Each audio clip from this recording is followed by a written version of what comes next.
Aloha, my friends, and welcome back. If you're given an opportunity to be a fly on the wall for any event from the past, which event would you choose? Would it be for a surreptitious meeting between JFK and Marilyn Monroe? Or would it be for the meeting between Mahatma Gandhi and Lord Mountbatten on the night that India achieved freedom from Britain? Whatever the event you choose, the idea of being a fly on the wall is that you are a disinterested observer. Not an uninterested observer, but a disinterested one. There's an interesting difference between being uninterested and disinterested. Uninterested is what it sounds like. It means being bored and not interested. Disinterested means being unbiased, neutral. So you could be a disinterestedly interested observer of something, which is what you would want to be when you're a fly on the wall for an event that you think is momentous. As a fly on the wall, you would want to merely observe whatever was going on without adding or taking away anything from it. That is, you wouldn't want to attract attention to yourself, and you wouldn't want to change whatever was going on either. In fact, even if you wanted to change something, let's say, for example, that you would have loved for JFK to sing Happy Birthday to Marilyn Monroe when they met in his hotel room. Or you would have liked Lord Mountbatten to be dressed like Mahatma Gandhi when they met. You would know that as a fly on the wall, you don't have the power to change or control things.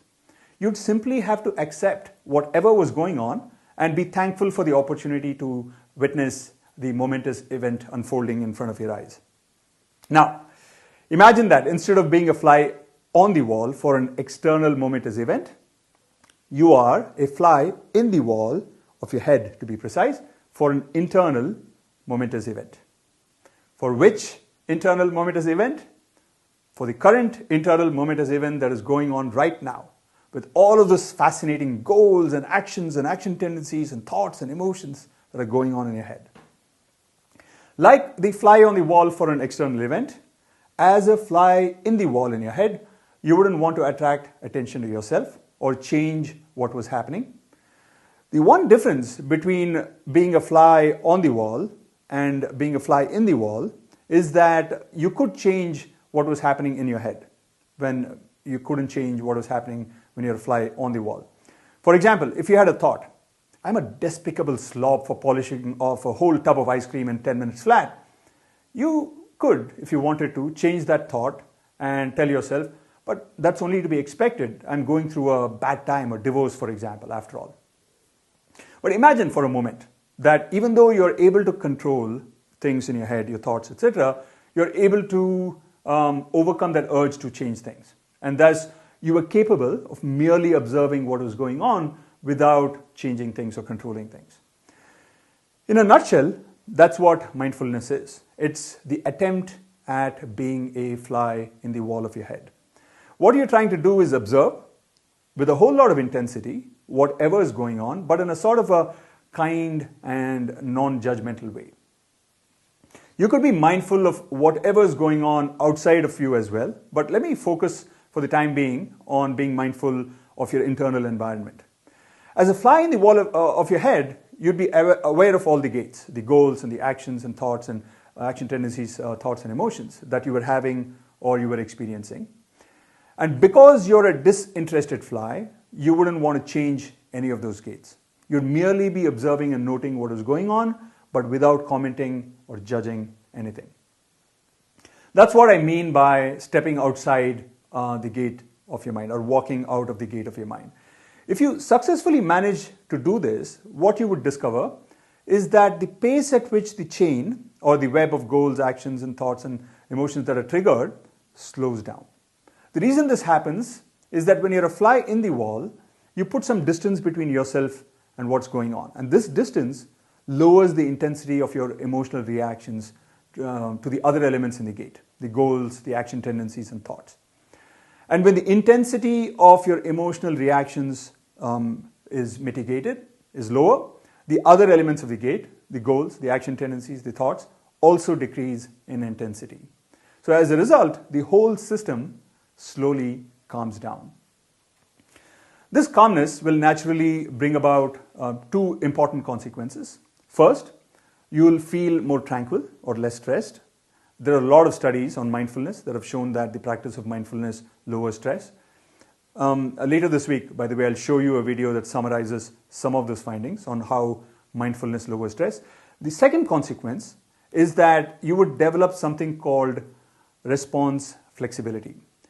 You would be able to notice exactly when and which emotion or goal triggered a particular thought. By contrast, if you're not a fly in the wall, but rather you're a fly that's caught in the gate web, you would not be as easily able to discern the causal relationship in the chain of events. This ability to discern what triggers what and when will give you the ability to step in, if you choose to make a more conscious decision. That is, rather than being helplessly dragged by the gate web into thinking certain pre-programmed thoughts or into behaving in certain conditioned ways, you'll be able to choose how you react to a particular stimulus.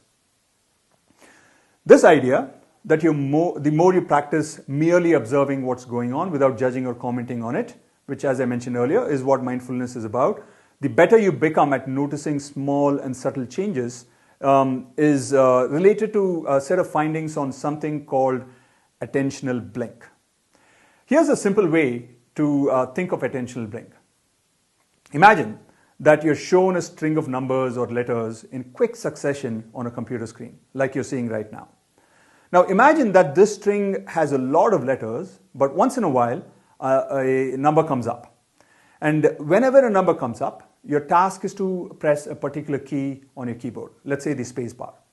Now, what's been found is that when you're scanning the environment for something in particular, in this case a number, you get excited when you see it. So for example, right now you're looking for numbers in what is otherwise a long string of alphabets. And there, as soon as you notice a number, you will get a little bit excited. You may not notice this excitement, but your brain is getting excited. And as a result of this excitement, it's likely that you will miss the next number that shows up on the screen if it comes up really quickly after the first number. Needless to say, the more excited you get upon seeing the first number, the less likely you are to notice the second number. For most people, if the second number comes up within half a second of the first number, they miss the second number. Now, what has been discovered is that the ability to notice the second number improves significantly if you have practiced mindfulness or meditation. In one study, the one that you now see on the screen, researchers tested the ability to detect the second stimulus for 17 participants who had undergone rigorous mindfulness training and for a control group of 23 participants who had undergone a much less intense training. What they found is that while every one of the participants in the first set, those who had gone through the intense mindfulness training, improved in their ability to detect the second stimulus, only 16 of the 23 participants in the second group improved. Now, 16 out of 23 may still seem like a lot, but remember that this is a group that also got some mindfulness training, and that's probably what helped them. Now that I've described what you're trying to do when you're being mindful, you may have a few questions. One question that I'm sure that many of you have is this. The way that I've described mindfulness here with the use of the fly in the wall analogy seems to be a little bit different from the way that mindfulness was described in the Killingsworth video, where mindfulness was portrayed as being totally immersed in whatever was going on rather than distancing yourself from whatever was happening. How is that? Is that a paradox? That's the question to which I will get to in the very next video. See you soon.